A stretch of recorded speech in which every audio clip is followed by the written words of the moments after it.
This week on Writers, Inc. So here's what happened with the rhymes in the book.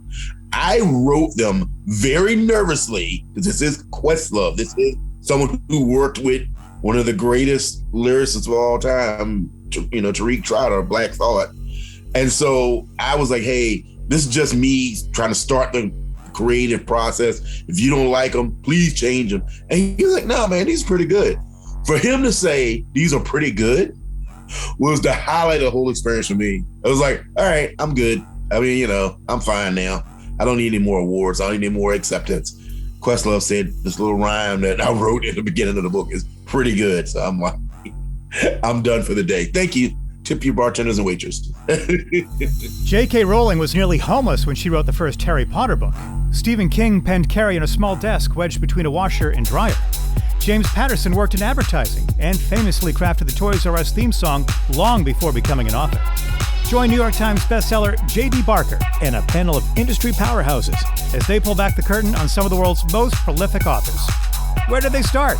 What is their process? The biggest names in publishing all have origin stories, all have tips and secrets. What does it take to consistently top the bestseller lists and become a household name? Get your notepad out. School's in session. This is Writers, Inc. Hey there, it's Christine Daigle. Patrick O'Donnell. JP Reinflush. And this is JD Barker with a very flaky internet connection, so I may disappear at any moment. Question, would you guys pay $250,000 to go in a submarine to visit the Titanic? Heck no. No. We were just talking about that. No. Yeah.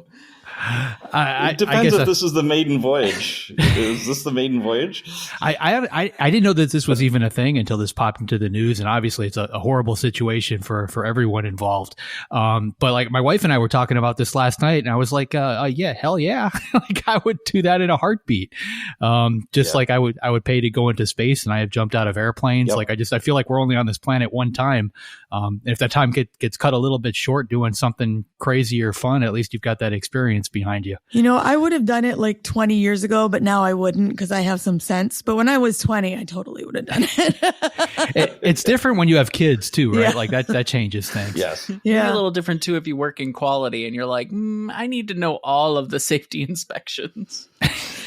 Well, is it Armageddon where somebody says like we're sitting on $1 gazillion built by the lowest bidder or something like that? Right. Like that's so true in like all of these different things. But like I didn't even know that tourists like visiting the Titanic was a thing. Like I know James Cameron does it just because he's James Cameron, but I didn't know you could pay to go in a sub and do that. Ironically, I'm reading Drowning, T.J. Newman's new book right now, and I don't know how many of you actually have read that, but it's a very similar premise. So you got that ticking. This would make a perfect movie. I mean, you've got a ticking clock going on. You've got a couple people, obviously trapped, fighting for their lives. They're running out of food. They're running out of air. I'm surprised Hollywood hasn't made this yet. It's probably already in development somewhere. I hope it works out for everybody involved, but that ticking clock, I think today, we're recording on Thursday. I think today is the day where they would run out of air. They already did. Yeah. They already did. Well, I was just looking at it before we came on, and there was a debris field, so that it doesn't look good. So by the time this airs, I guess we'll know, but yeah. Wow. All right. Well, and JP, please tell me you have happy news. Oh, okay. Thank you. I'm glad that I get to follow that one up. Yeah, you're the bearer of happy news, JP. All on you. Well, Kevin did nothing but depress us with his news, so I'm hoping you got something good. better. Sure. So news-wise, get your drinks ready because we're going to talk AI. Oh no. So first up, Bloomsbury admits using AI-generated artwork for Sarah J. Maas novel. So Bloomsbury is a publishing house, and it unknowingly used AI-generated image on Sarah J. Maas's cover, House of Earth and Blood. Image was a drawing of a wolf that was later determined to be AI-generated. So the publishing company is grappling with these implications, including working with the Society of Authors to issue a paper discussing benefits, risks, etc. And ultimately, they've apologized for doing this. I think that this is interesting. In this case, it sounds like it may or may not have been accidental, but I think that regardless, it's an interesting topic, especially when looking at like self-publishing and how people are considering using AI for images. Yeah, I don't know that I have anything more to add to this conversation. I feel like it's going to have to just filter through the court system, and ultimately somebody else is going to decide what we can and can't do, and then people in many other countries are going to come up with their own opinions. So we're still not going to have a consensus worldwide. And this is the planet is shrinking when it comes to business activity, but there are going to be varied opinions on this for sure. I mean, I know in Japan they are all in with this kind of thing. I'm staying away, until somebody tells me 100%, it's not going to create any friction for me in my life. I see no reason to add friction unnecessarily. Yeah. So did they count the wolf, how many toes it had? Is that like how they found out it was AI? That's probably the secret. They 7 did, yeah. instead of, Yeah, that's how you can tell. Yeah. Next up, Storytel enters strategic partnership with 11 Labs, announcing upcoming launch of their new voice switcher feature. This is AI again. Hello. I hope you're drunk already. So Storytel is looking at doing this partnership to develop AI voices and produce AI narrated audiobooks tailored for Storytel's markets. Collaboration will lead to a new feature called Voice Switcher, which allows listeners to switch between a selection of AI voices for personalization, providing unique listening experiences. This is interesting. Again, we're on the topic of AI. But this is kind of I'm curious a little bit on this one with, could someone listen to this in a preferred accent or some other thing that they find more personalized in that audio experience? I'm kind of on the fence with this. I could see myself doing this for nonfiction for sure, like listening to a business book or a real estate book or something like that. But when it comes to like a dramatic read, I've been on the other side of this. I've been in the conversations with the publishers and the audiobook recorders and, picking the narrators and finding that perfect voice and, somebody that could do all the voices or a multicast or whatever it is. But a lot of thought goes into that. I don't know that I would, be comfortable just switching that up on my own. But, Joanna Penn has talked about this quite a bit, she's, basically tired of American men reading her books to her.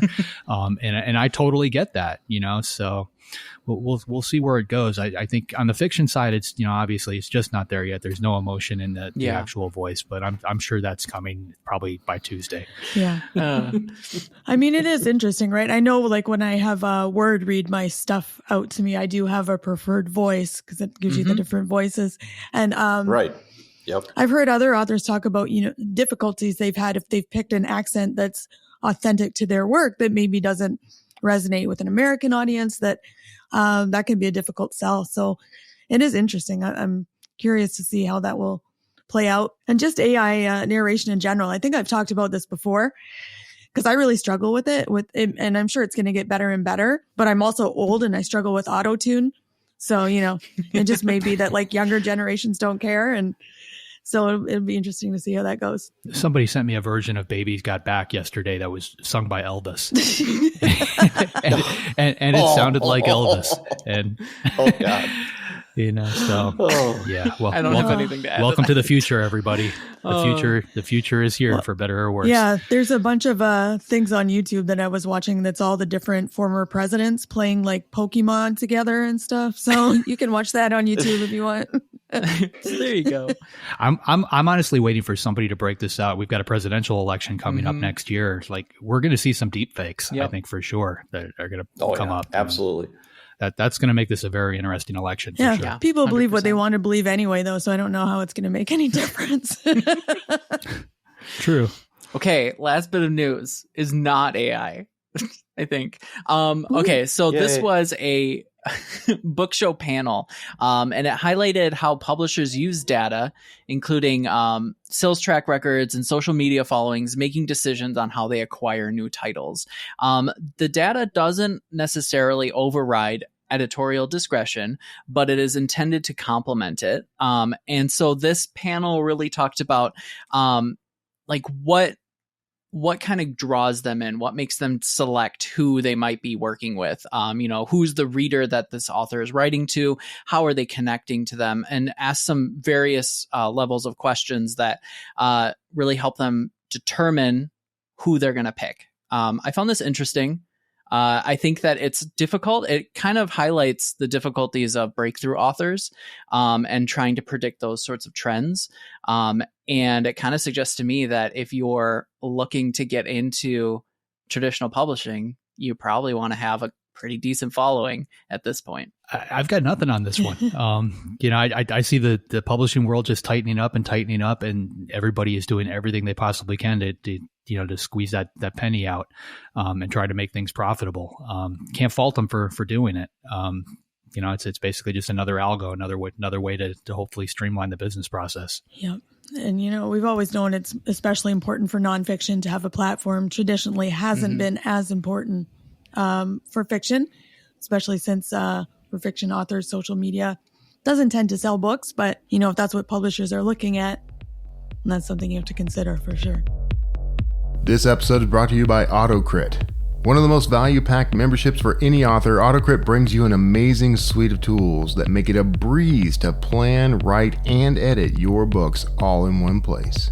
AutoCrit takes you far above standard grammar checking or cookie cutter guidance. Instead, it's like having an experienced editor in your genre watching over your shoulder to help you deliver great writing that keeps your audience trapped in the story. You can even compare your writing style to more than 100 best-selling authors right down to the word level, so you can see what the best in the business do to keep their storytelling clean, clear, and crisp. Listeners of the Writers Inc. podcast can now take advantage of lifetime membership for one single fee. That's right, no renewal fees. Hi, this is JD Barker.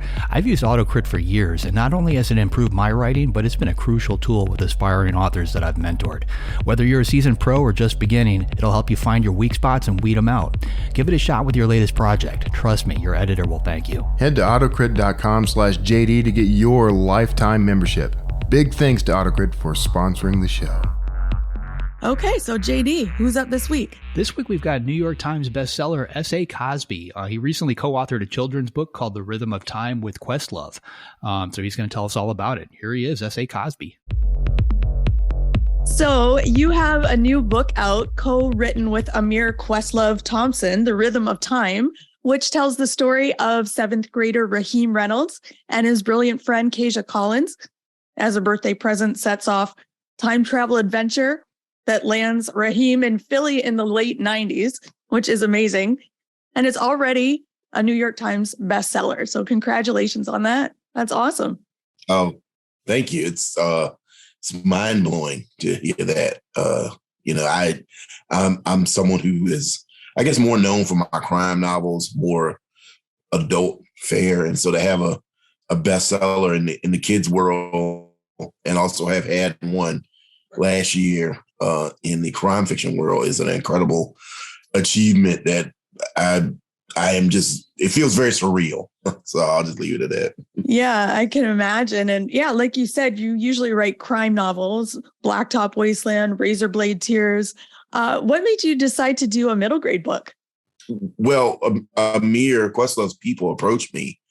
And they basically said, hey, he likes your books and he wants somebody to help him partner to bring this idea, the sci-fi kids idea to fruition. And at first I was a little hesitant because I was like, I don't know if you guys have really read my books. Like, a lot of people get shot in the face and hit upside the head with shovels. And there's various wood chippers that are used in creative ways. And I said, I don't know if I'm the person to write a kid's book, but, I'll give it a shot. And working with him was so creatively satisfying that once we got going, I was like, oh, okay, I can do this. This is different. And it's not easier or harder. It's just a different flexing of a different muscle. It's like you can be a world record holder in weightlifting. That doesn't mean you can do a backflip. Those are both using muscles. They just use them in different ways. And so this was me using all my creative muscles in a different way. But I think it worked out really well. It was a lot of fun. I know that.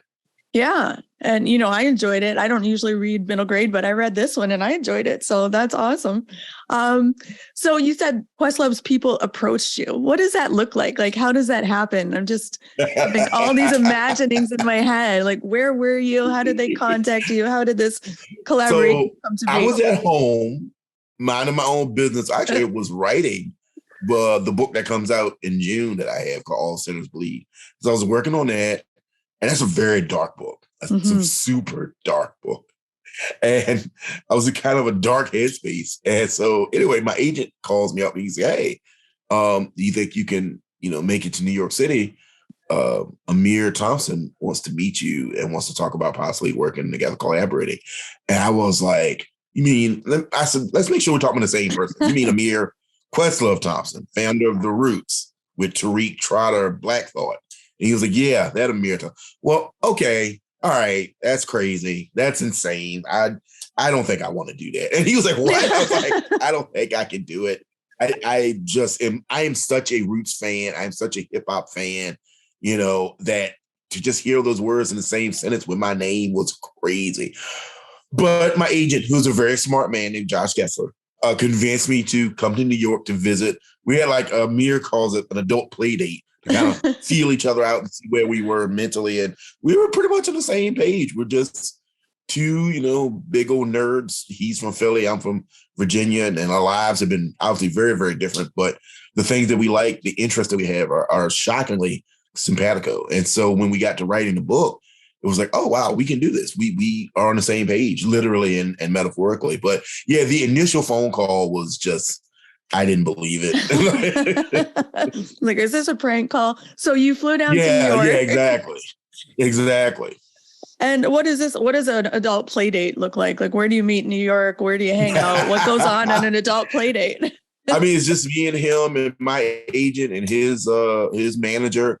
And the four of us sitting around talking backstage at the Tonight Show and kind of just seeing how things feel and kind of, him giving me an idea of what he wanted to do and because his work process is very different from mine. Like, I'm a writer first and foremost. So my thing is I usually am writing for myself.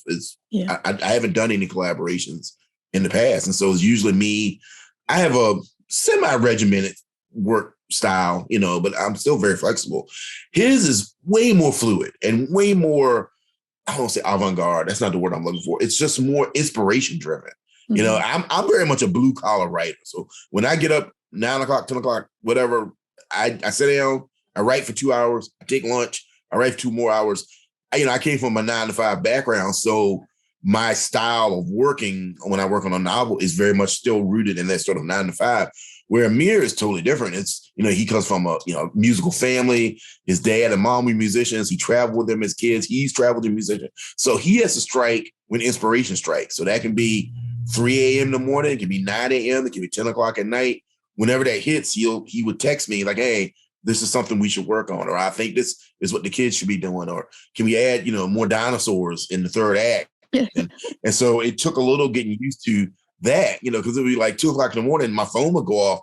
And I'm like, oh, what's wrong? Anything okay? And he's like, yeah, man, I just thought, what if the time travel experiments made like wormholes in the time stream and then dodo birds showed up in Philly?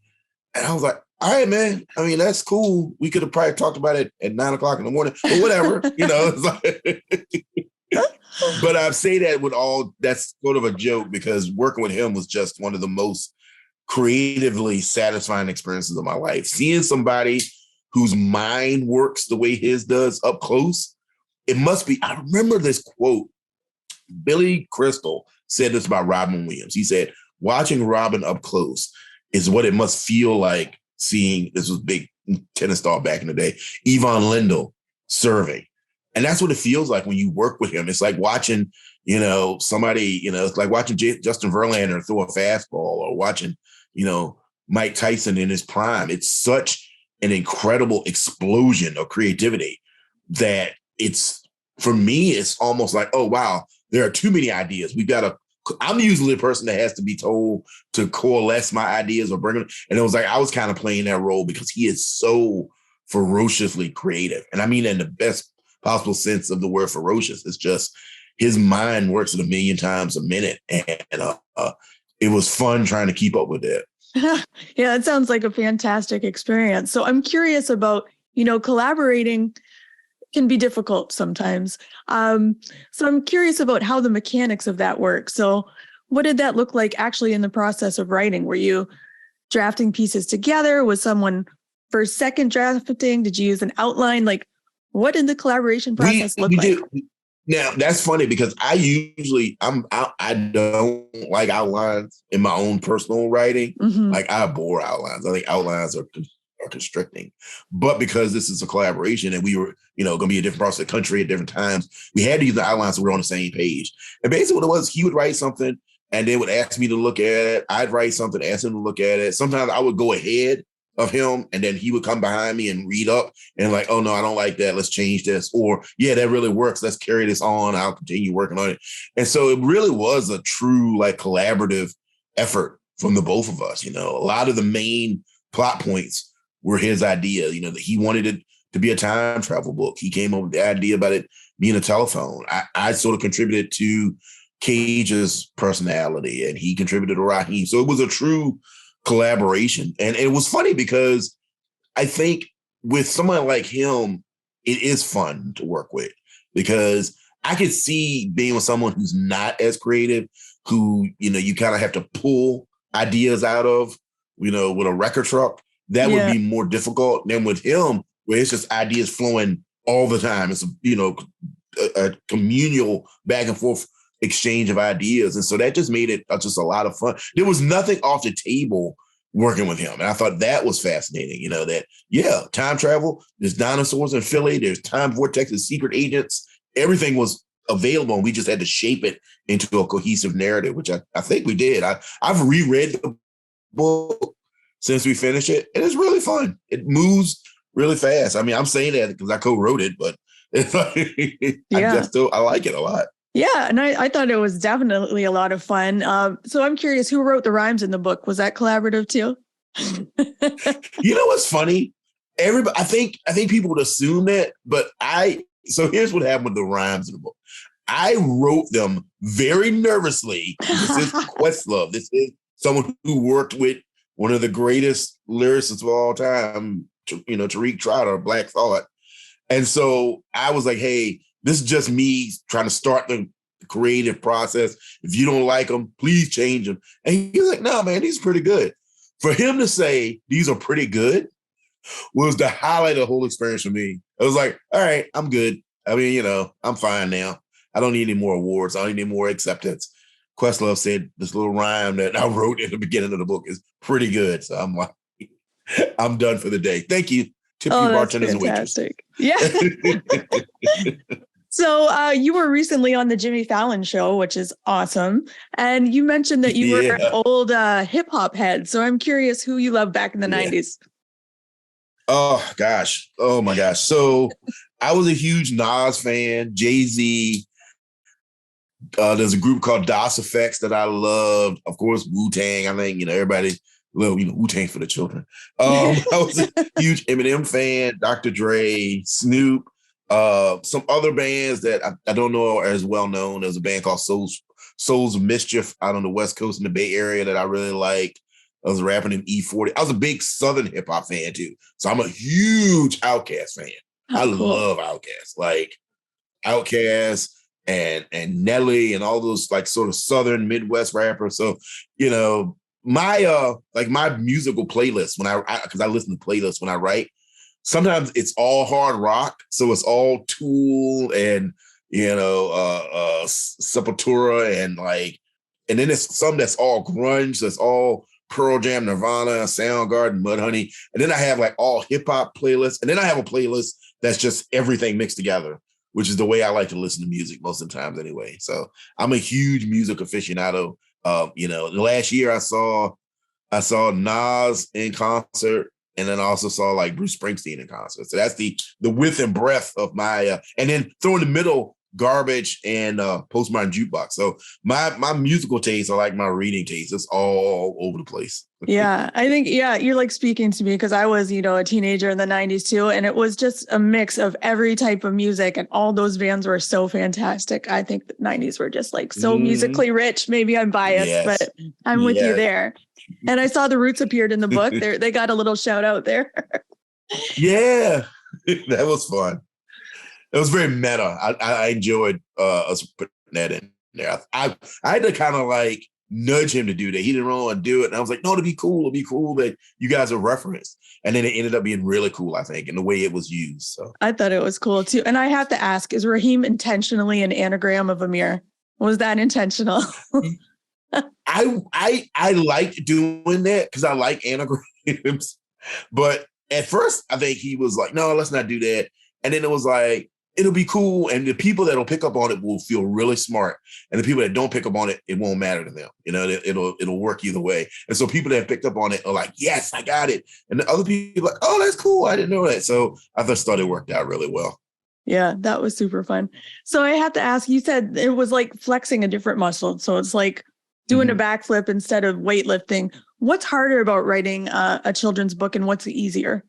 What did you find? I think the hardest thing about writing a children's book is you have to maintain that childlike mentality. And what I mean is not that children are not as smart as adults or not as deep as adults.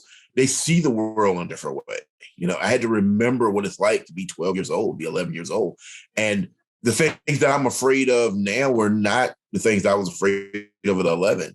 You know, I was afraid of adults. I was afraid of adults yelling at me. I didn't want to get yelled at. And what that means. And sometimes your kid brain will make you make a decision to avoid getting yelled at that has so many worse connotations and consequences than getting yelled at. And so I had to kind of maintain that mentality. I think the other hard thing is, you write especially crime novels, there's this idea in literature of Chekhov's gun. You know, if you introduce a gun in the first act, it has to be used in the third act. And so for me, I think violence is my Chekhov's gun. Like if the book is slowing down, I'll just have somebody like crack somebody in the head with a wrench and like, all right, let's see what happens there. And you can't do that in a kid's book. It made me really lean on my more complex narrative skills, if that makes any sense, because it's you can't resort to just, belligerent behavior because these are kids and you're writing for kids. You don't want to set a bad example. So I had to really think smarter ways for Raheem to solve his issues. Then a lot of adults would just pick up their fists. And so he had to think harder. And so did Kasia. And even though Kasia is a genius, it was interesting writing her as a kid who, is at school, is homeschooled at first. And so how she interacts with other kids who have terrorized poor Raheem and how she interacts with them was kind of fun too. I think Kasia speaks to bullies the way I wish we all could speak to bullies. Yeah, absolutely. She's a strong character. And so, yeah, was there anything in particular that you did to get like in touch with your inner child? Did you do anything immersive or was it more just like the mentality? You know what I did? I have a good friend who has a 10-year-old and a 13-year-old. And I went by their house and I hung out with them for like a couple hours on the back deck with my friend. It was me, him, his wife, and his kids. And I just talked to them like, what do they like? What do they don't like? What words are they using now? What words are, are old or not hip or not cool? And then also kind of just getting their mentality. Like if you had a time machine, what would you do with it? And it was so funny because a lot of them, like the kids, they didn't want to go back like way back. See, that was me thinking of the adult, which works for the book. But in practice, those kids were like, oh, I want to go back and see my, I just want to go back to my last birthday party. Or I want to go back, I want to go back to when we went to this amusement park a couple of years ago. And it was like, oh, I mean, that's good too. But so some of the stuff they said I used and some of the stuff they said we didn't use at all. So. Yeah. So we're going back to the 90s because I know that's where we grew up and that's fun. If you had a time machine, what would you do with it? Oh, gosh. I would go back to 1993 and I would travel to Seattle so I could see the first live performance of Soundgarden. And then I would use that cell phone or that time machine to travel to about 94, 95 to see the first live performance of the Wu-Tang Clan. So both my musical tastes in there. And then if I still had some juice left in that time machine, then I would go all the way back to like 1922, 23 to the Harlem Renaissance. I can't think of anything more interesting for a writer than to sit around and have dinner with like Langston Hughes and Zora Neale Hurston in Harlem. So yeah, oh my goodness. Yeah, that would be fabulous. What would you ask? What questions would you ask them? Oh my gosh. I would ask Langston Hughes, did he always want to be a poet? And I think I would ask Zora Neale Hurston, where does she get her confidence from? Because she's one of the most confident women writers, but of that period. I think she has a quote that I never get upset with people who don't like me. I just feel bad for them because they're depriving themselves of my company. And it's like, oh, it's beautiful. I love it. It's beautiful.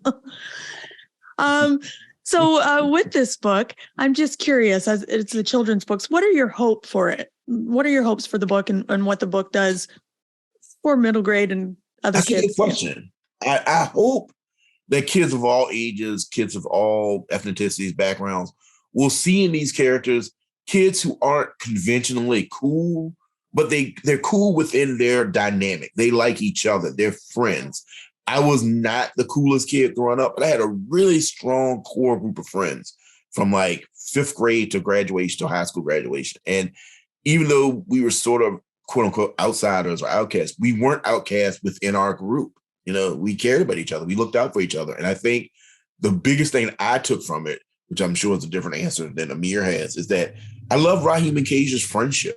I love that they're friends, that they're truly friends and they care about each other and they enjoy each other's company. And, you know, I think it's important for kids to see that of all ages. Now, specifically speaking to African-American kids, I grew up at a time where you didn't see any young African-American kids in books as lead characters, even side characters.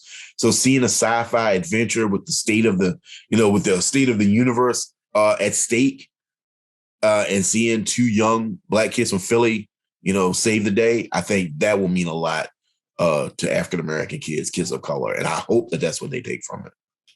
Yeah, that's awesome. So I love that. So, everything's going to be okay as long as you're friends. Even if dodo birds are flying through the sky, exactly. Everything's going to be good. Exactly. As long as your friend is a once in a lifetime genius who can build time machines, you'll be fine. Yeah. We all wish we had one of those. And representation. And that's awesome. So have you been like touring with the book at all, talking to middle schoolers? Because that's sometimes something that comes along with. Yeah. So I did a middle school talk last month and in advance of the book coming out. And I got them a few early copies of it. And I'll tell you, man, there's no more terrifying crowd. I was more relaxed on the Jimmy Fallon show than I was talking to those 12 and 13-year-olds. Oh my God. They staring at me. I'm staring at them. And I was like, please, someone blink. Somebody say something. And so finally, I just started like talking and making fun of myself. Like, look, I know I'm old. I know you guys are probably bored, but I really like talking about writing. I really like talking about storytelling. And I said, I'm just going to tell you how I became a writer. And about the time I told them that story about how I got started and all that. And I remember one of the kids raised his hand. He said, I have a question. I was like, yeah. He said, so what you're saying is you really are making a living as a writer. He was so shocked by that. I'm like, yes, you can. It's tough and it's difficult, but it can be done. And he was like, oh my gosh. He said, I had to tell my dad that. It was so funny. And then there was a young Black kid that stood up and he said, I kind of maybe thought about being a writer, but I didn't know any Black writers. And seeing you in person has kind of made me realize it's possible. And I mean, I wanted to cry so bad when he said that because I know how much that means. And I know how much representation means. And so him saying it to me, really, it made the whole trip worth it. But the whole group of kids were wonderful. They were great. It was so much fun. And like, I think once you win them over, there's nobody that's more invested in what you're talking about than kids. Once they realize that you view them not as a problem, but as just humans. We're not as old as other humans. And I think kids realize that you have a great real respect for them. They return that respect in kind. So nice. And so I'm curious, what were you doing? What was the day job before you, to make a living as a writer? So I worked a lot of different jobs. My most recent one was I was a retail manager for a long time for a big box hardware store. And it's so funny because like 7 or 8 years ago, I was still doing that. And I was writing on the side. And then I was able to like get some stuff published. And I remember one of my managers, when I was leaving, he said, I think, he said, look, this is a good job. He said, but I admire you because you've given your dream a chance, and he was like, if it doesn't work out, you can come back. And I said to him, I said, I love the people here and I love the opportunities that this job has given me. I really don't want to come back. I really want to make my living as a writer. And I was very, very, very blessed to be able to do that. And it's funny because those people are still like some of my biggest supporters. The store I work in is down the street from my house. So like when I go in there now as a customer, they're so excited and they're so kind. And that's my whole town is like. I live in a very small town. So me being on Jimmy Fallon the other night was the whole town news for like a 24-hour cycle. There was nothing nobody else was talking about. And local boy is on national late night program. So that sort of support, it means the world to me. It just does. I'm very, very lucky that I have that. And it means a lot. And it tickles me that people are so excited about it, and they, even people that didn't like me in school are supporting me now. So that's awesome. And that's a nice part sometimes about small communities. It's just everybody can pull together and give support. That's so good. Yeah. Okay. So now I've heard a rumor. Do you have a sequel coming out to Rhythm of Time? Is that a thing that's going to happen? We are in talks about a possible sequel. We left things in a way where, if you want to see more, you can. If you're satisfied with the arc, that's cool too. But I think there's more for Kasia and Raheem doing more timelines for them to disrupt. So hopefully we'll be able to bring that to you very soon. Absolutely. And you have a new crime novel coming out soon too. All the Sinners Bleed. Is that releasing in All June? the Sinners Bleed. Yep, June 6th, All the Sinners Bleed. It is a Southern Gothic crime murder mystery about the first Black sheriff in a small Southern town who, after a tragedy, discovers that a trio of serial killers has been using his town as a dumping ground. And so he determines to find them and bring justice to them. And so I'm very excited about that book. Hopefully it doesn't get mixed up in the bookstore. It doesn't end up in the kids section and the other book doesn't end up in the grown-up section. But I'm very excited about it. June 6th from Flatiron Books. Yeah, awesome. So if we want to read about wood chippers and people getting hit by wrenches, that's the book to go to. Yes. That's the one you should read about if you're interested in serial killers and disturbing religious iconography. The kids' book is the time travel stuff, so just don't get that mixed up. Don't get the mixed up. Oh, fantastic. And just as we wrap up, I have one final question that we ask everyone. If you could offer one piece of advice to new and aspiring authors, what would it be?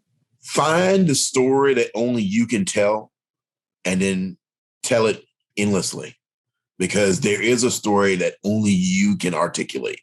And you won't find it trying to write the trends, and you won't find it trying to write to what's hot right now. It's a story that's inside you, and you're the only person who can tell it. And once you find it, you can tell variations on that theme as long as you want. All right. So I'd like to know who you would most like to collaborate with, and bonus points if it's an unlikely collaboration like this one. Ooh. Oh man. I've done a bunch of these. Honestly, like I think working with a musician though is probably, like musicians by nature, I think are collaborative, right? Just because they have to work with each other in that band. So I think it was probably a much easier experience than I've had, working with some authors, who are used to just being at a desk all by themselves. Ian McKellen. So is this living or dead? Oh yeah, whatever, I guess.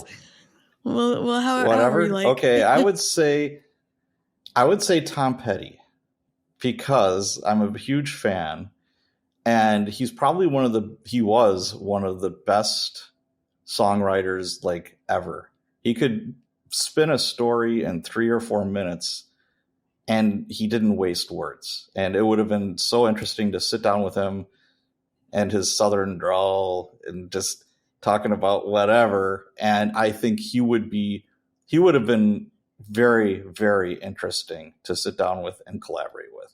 But I collaborate right now with Michael Anderle, and that's what I'm used to right now. That's the world I'm living in. Mm-hmm. And JP, you said Ian McClellan? Sir Ian McClellan. Yeah.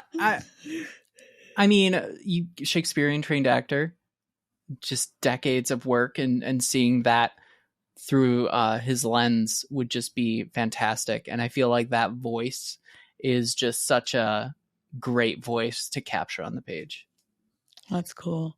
You know, I think if I was doing, and I've done collaborations, and I know most of us here have, I think all of us have.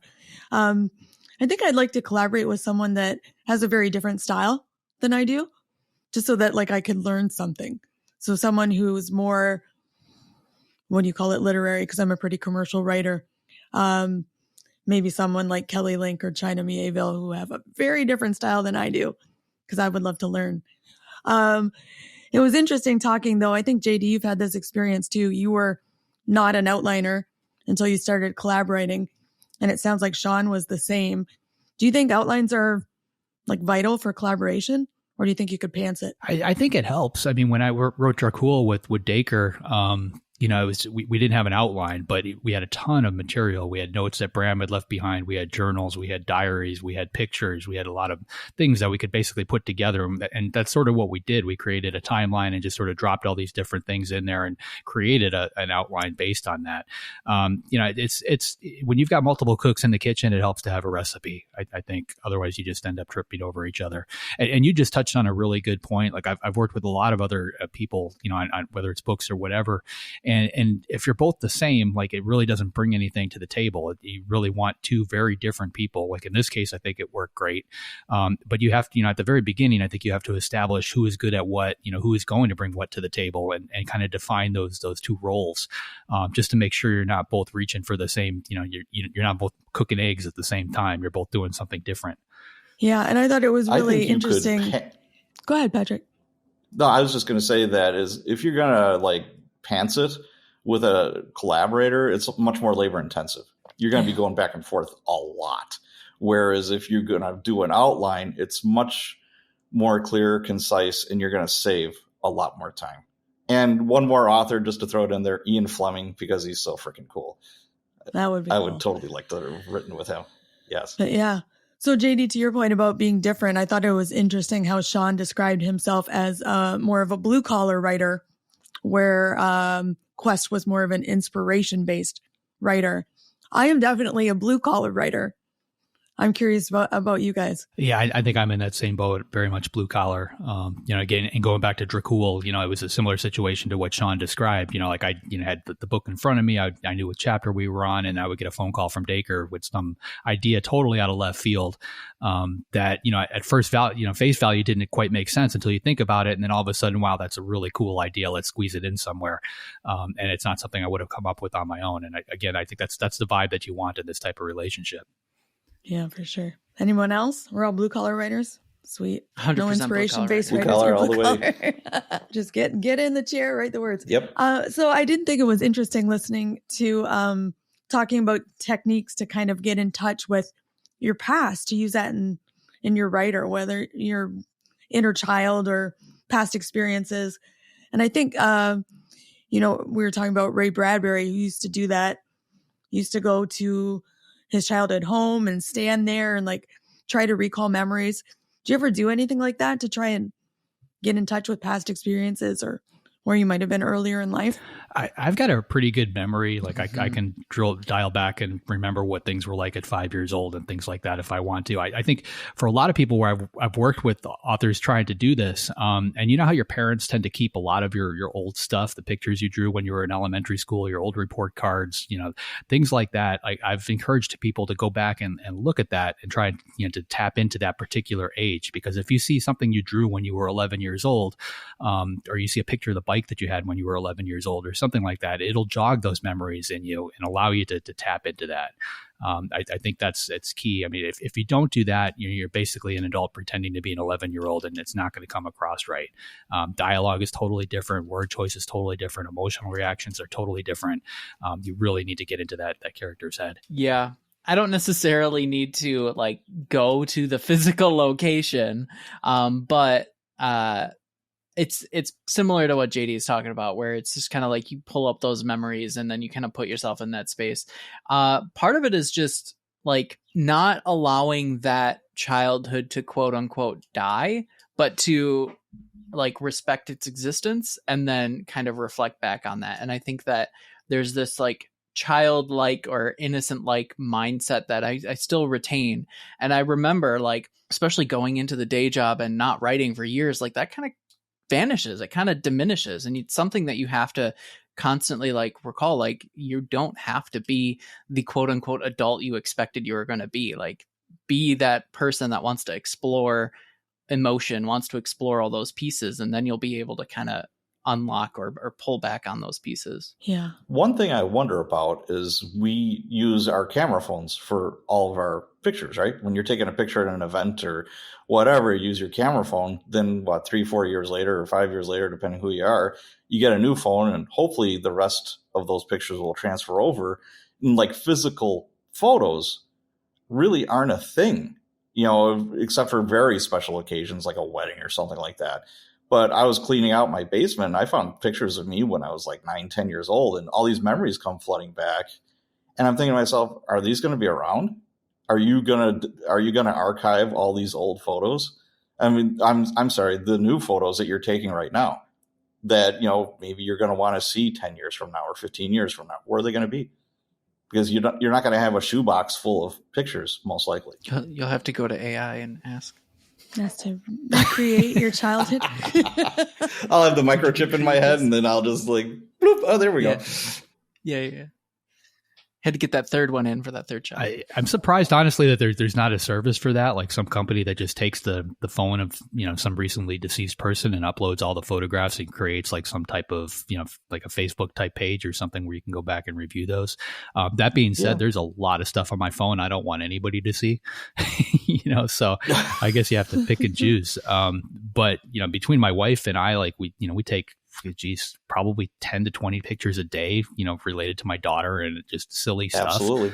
And yeah, like you just mentioned, like when I was a kid, that just didn't happen. I mean, we had film cameras, you had 26 shots or something on one roll. You use those very sparingly. So you might have 1 or 2 pictures from when you were a particular age. Yeah. So it's changed completely, but yeah, it's isolated. I know, like from Apple's standpoint, like I paid for that extra cloud storage just to make sure everything stays there. But the second I stop paying that bill, I've got no idea where it goes. Right. Yeah. Or unless you're a terrible picture taker like me, and I showed JP my vacation pictures. No, those are so good. A picture of a shrub and a picture of my drink. That's all I took when I was on vacation. They're so bad.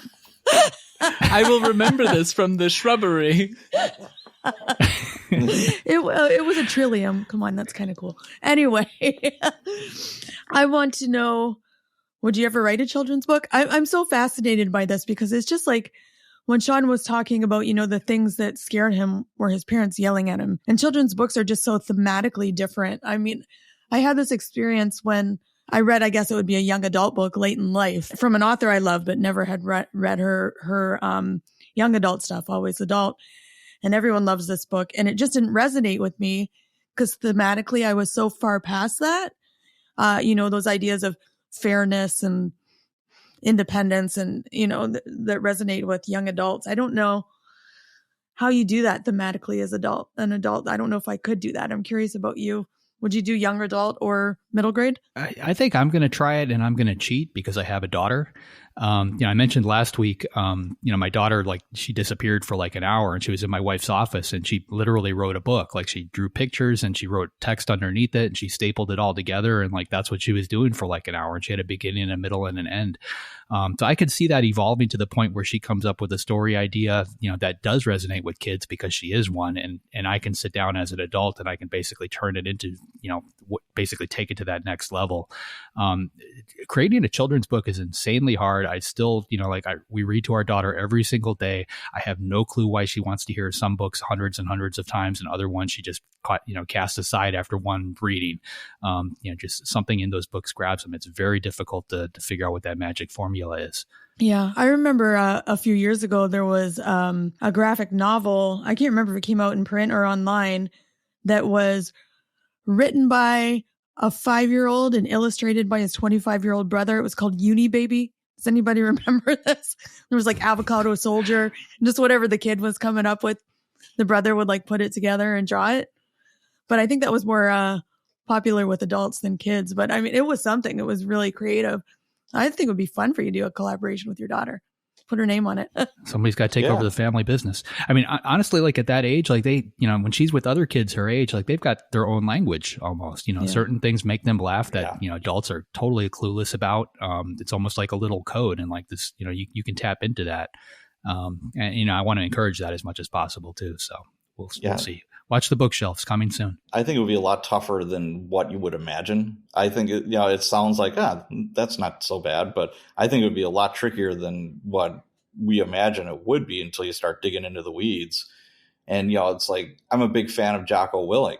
He wrote books like, Discipline Equals Freedom, Extreme Ownership, The Dichotomy of Leadership. And he started writing kids' books, The Way of the Warrior Kid. I think it's up to like volume 5 about kids like dealing with bullies and, all that kind of stuff. And they're very well received. And it's funny how you have like this tough guy Navy SEAL writing kids books, but he puts his own spin on it, and I think that would probably be the key. Everybody's got a brand, and, if you kind of insert your brand into the story, I think it would work, but sounds tough. Sounds like that'd be a big project. Yeah. I don't know if it's as tough as, having an audience of middle school kids to talk to your book about. I was like, Have you guys done that? No. Have any of you spoken at like a school with younger kids? No. Have you? I've done middle school. Middle school is tough. Because they basically, like Sean said, they stare at you, and just the concept that you can actually make a living as a writer, like they just don't get that. I did it one time in Pittsburgh because we had a school down the street, and one of the teachers was a friend of ours, and she's like, "You got to come in and talk to the kids." I'm like, "What am I going to talk to them about? I write serial killer novels." But the funny thing is, like once we got talking about just writing in general and just creating stuff, like that's where things really opened up. Yeah, I loved how the story bit where he was talking about a kid approached him, or he'd raised his hand and said, I just didn't know people like me wrote. And like, that's the kind of stuff that's why I would go and talk to crowds or, middle schoolers, is because like, I would not have told you that writing was a profession, even in college, because I just didn't meet any authors. So it was one of those things where, it's a profession that's too far away, too distant, because I've never met someone that writes as a profession. So I think that's something I would love to do in the future. Yeah. All right. So JD, who's up next week? Next week, we've got Polly Stewart. She's got a new literary thriller out called The Good Ones, released, I believe, earlier this month. So she's going to tell us all about it. Polly Stewart. Sounds great. If you'd like to be notified as soon as new episodes publish, make sure you go to writersincpodcast.com and sign up now. We'll see you next episode, and have a great week of writing. Thanks for listening to this episode of Writers Inc. Access the show notes and leave a comment at writersincpodcast.com.